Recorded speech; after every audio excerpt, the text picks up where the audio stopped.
ইসলামের মতাশ্রমী আন্দোলনের আঞ্চলিক পরিস্থিতি সভার সভাপতি, বিশেষ অতিথিবৃন্দ, আমার প্রিয় আল্লাহ পাকের দরবারে লাখ কোটি শকর। আল্লাহ পাক আমাদেরকে একটু মহান কাফেলা করতে করেছেন, যে কাফেলা তাকে পাওয়ার পর আত্মশুদ্ধি দেখায়, নিজে ভালো হয়ে যাওয়ার সুযোগ হয়, এমনকি পরিবার, সমাজ, রাষ্ট্র সুন্দর করার জন্য চেষ্টা করার সুযোগ হয়। সেই সংগঠনের কাপের মাধ্যমে তারা প্রদান করেছেন। শুক্রিয়া করবেন আসলে আকাশ বাইরের দেখলে আমি মহাপত করেছিলাম। একটা কারণ হল তাদের জীবিকা হারান। বর্তমানে আমরা অনেক বড় শিক্ষিত অফিসার বিভিন্ন লেভেলের নাম দেখতে পাই। কয়জনে আলাদা জীবিকা উপার্জন করে তখন খুঁজে পাওয়া হবে। বড় বড় চেয়ার দখল করে আছে, তাদেরকে বারবার আরো বলা হয়, অথচ আলাদা জীবিকা করতে তারা বেকার। আর তারা আলাদা জীবিকা অর্জনের সুযোগ করেছেন, অত্যন্ত মহান গৌরব। দেখেন কোরআনের পাক আল্লাহ বলেছেন, ইয়া আইয়ুহা রাসূল কুলু মিনাত তাইয়্যিবাত ওয়া আমালু সালিহ। আল্লাহ পাক প্রত্যেক রাসূলকে একই কথা বলেছেন। প্রত্যেক রাসূল ইয়া আইয়ুহা রাসূল কুলু মিনাত তাইয়্যিবাত ওয়া আমালু সালিহ, আপনারা পবিত্র খাদ্য ভক্ষণ করুন। এরপর বলছেন ওয়া আমালু সালিহ, এরপর বলছেন নেক আমল করুন। আগে রাখা হয়েছে হালাল জীবিকা, এরপর নেক আমল। ব্যাখ্যাকারীরা বলেন নেক আমল কবুল হওয়ার জন্য হালাল জীবিকা সঙ্গে আপনাদের অনেক কষ্ট হয়। একটাই সান্ত্বনা, আপনাদের জীবিকা হালাল। আর যাদের জীবিকা হালাল তাদের দোয়া করতে হয়। এই কারণেই কিন্তু অনেক বড় অফিসার থেকে হায়ার লেভেলের মানুষ থেকে আপনাদেরকে বেশি মহব্বত করে চলতে হয়। আল্লাহ পাকের প্রত্যেককেই হালাল জীবিকা নিয়ে জিন্দেগি যাপন করতে হয়।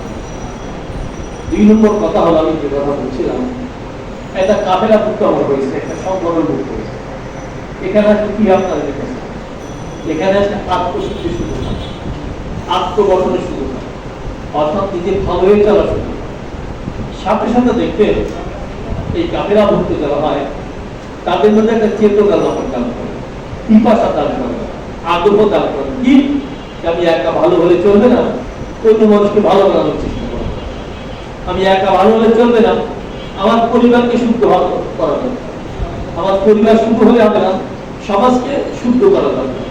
এরপর কিনা আরো চেতনা বৃদ্ধি হয়ে আমার রাষ্ট্রটাকেও ভালো করা। এই জন্য দেখবেন ইসলামী শ্রমিক আন্দোলনের যত সহযোগী সংগঠন আছে, যারাই ঢোকে তারা কিন্তু আত্মকেন্দ্রিক হয় না, আমার নিজের চললে তারা একটা সমষ্টি কেন্দ্রিক হয়। অর্থাৎ দেশ, জাতি, ইসলামের কল্যাণে তারা আত্মকেন্দ্রিক। এই কাফেলা ভুক্ত হয়ে আপনারা কি বেজার না খুশি? খুশি, সবাই খুশি। আবার বলি আলহামদুলিল্লাহ। এই সংগঠনের থাকা উসিলায় সত্যিকার আমরা দায়িত্ব পালন করতে পারি। দেখবেন হয়তো আমরা দেখে যেতেও পারি, নাও যেতে পারি। আমাদের চেষ্টা মেহনতের উসিলায় এদেশের মজলুম যারা বঞ্চিত শ্রমিকদের অধিকার খুঁজে একদিন পাবে ইনশাআল্লাহ। ইসলামী প্রমাণ অনেকের কাছে কঠিন হবে, কবে হবে, কিভাবে হবে, চতুর্দিকে বাধা বিপত্তি, বিঘ্নতা। দেখেন প্রমাণ দিই ৫ই আগস্টের আগে বেশিরভাগ মানুষ চিন্তা করতো এই সব ক্ষেত্রে নামানো সম্ভব হবে না। তাদের পুলিশ তাদের, আর্মি তাদের, বিজিবি তাদের, সব তাদের, আবার পার্শ্ববর্তী রাষ্ট্রও তাদের, এ নামানো সম্ভব না। এটা কিন্তু অধিকার সহ চিন্তা। আল্লাহ পাক দেখিয়ে দিয়েছেন আল্লাহর নাম। আল্লাহ পাক কোন সময় মাজলুমের দোয়া কবুল করেন, আর কোন সময় যাদেরকে আল্লাহ পাক পরাস্ত করতে চান, ধ্বংস করতে চান, এটা মানুষের জানা থাকে।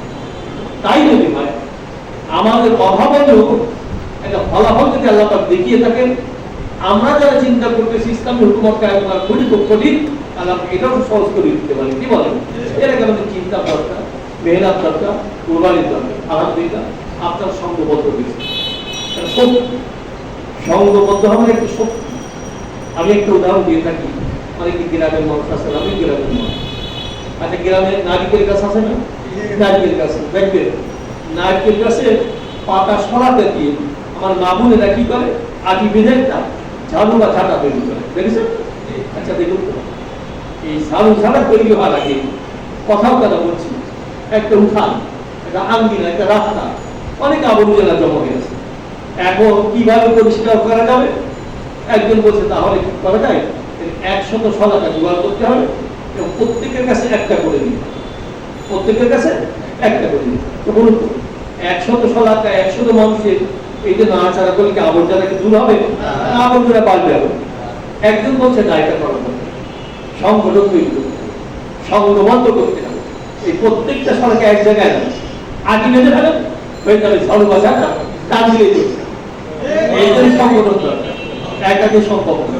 আপনার সংঘবদ্ধ হয়েছে, দেশে আবর্জনা চলছে সব জায়গায়, নৈতিকতার আবর্জনা, অহিংসাতার আবর্জনা, এই আবর্জনা দূর করার জন্য সংগঠন দরকার। আলহামদুলিল্লাহ আপনারা এসেছেন, আল্লাহ পাক আপনাদের উপর রহমত নাযিল করুন। আমরাও দোয়া করি, আমরা দোয়া চাই এইভাবে সারা দেশে অনেক সামাজিক সংগঠন আমাদের আছে, ছাত্র আন্দোলন, যুব আন্দোলন, তারপরে আইনজীবী পরিষদ, মুক্তিযোদ্ধা পরিষদ, অনেক আছে। সব মিলে একটা বিরাট শক্তি পয়দা হয়েছে। এই শক্তির উসিলায় দেখবেন যখনই কোনো অপচর্চা দেশের বিরুদ্ধে, দেশের নৈতিকতার বিরুদ্ধে, জাতির বিরুদ্ধে অবস্থান নেয়, দেখবেন কৃষক সবাই ডাকে, দেখবেন এই অল্প সময়ের মধ্যে লক্ষ লক্ষ মানুষ এই পর্যায়ে নিয়ে কি হয়েছে? এর কারণে আগে যত রকম বিপত্তি এসেছিল, যখনই আন্দোলন করা হয়েছে তখন পাত্রে ছুটতে পরাস্ত হয়েছে, দুর্বল হয়ে গেছে। আগামীতে আসবে, আপনি ভয় পান নাকি? আগামীতে আসবে, দেশের বিরুদ্ধে, জাতির বিরুদ্ধে, দেশের অস্তিত্বের বিরুদ্ধে অনেক ষড়যন্ত্র চলবে।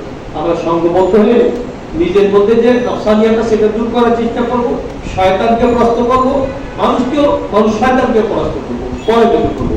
আর পাতের শক্তি যখন মাথা উঁচু করে দাঁড়াবে, সংঘবদ্ধভাবে পিসাবুদের ডাকে আহ্বানে আমরা সারা দিয়ে ইনশাআল্লাহ পাতেলকে দূর করার চেষ্টা করবো, হককে প্রতিষ্ঠা করার চেষ্টা করবো। রাজি আছে নাকি বলে? এটা আমাদের যোগ্যতা দ্বারা হয় না, আমাদের যোগ্যতার দ্বারা কিন্তু আসতে পারি না। দেখেন আল্লাহ পাক কোরআনে বলেছেন একটা ঘটনা, সত্য বলে বলি, সবাই তো থাকে। বিলকিসের সিংহাসন যখন সুলাইমান আলাইহিস সালামের দরবারে হাজির করা হলো, বিশাল সিংহাসন, এটা মানুষের পক্ষে সম্ভব। এখন সুলাইমান আলাইহিস সালাম চিন্তা করলেন এটা তো মানুষের পক্ষে সম্ভব না, এটা আমার যোগ্যতা দ্বারা হয়নি। তখন একটা কথা বলেছিল, কথাটা আল্লাহ পাক পছন্দ করেছে, পছন্দ করার কারণে কোরআনে পাকে কথাটা এসে গেছে, সেটা আমি শোনাবো। সুলাইমান আলাইহিস সালাম কি বলেছিলেন? বিসমিল্লাহির রহমানির রহিম, আযা মিন ফাদলি রাব্বি লিয়াবলুয়ানি আশকুরু আম। তখন বলেছেন এটা আমার যোগ্যতা দেওয়া হয় নাই, সব আমার আল্লাহ পাকের দেওয়া। লিয়াবলুয়ানি, আল্লাহ পাক আমাকে পরীক্ষা করতেছে, আশকুরু আমাক, আমি কি শুকর আদায় করি নাকি অকৃতজ্ঞ হই? এর থেকে আমাদের কিন্তু ওসিয়ত আছে, আমাদের জন্য আছে না? আমরা কি বলবো? আমাদের যোগ্যতা দেওয়া হয়, সব কাজ দাও আল্লাহ পাক আমাদেরকে পরীক্ষা করতেছে, দেখি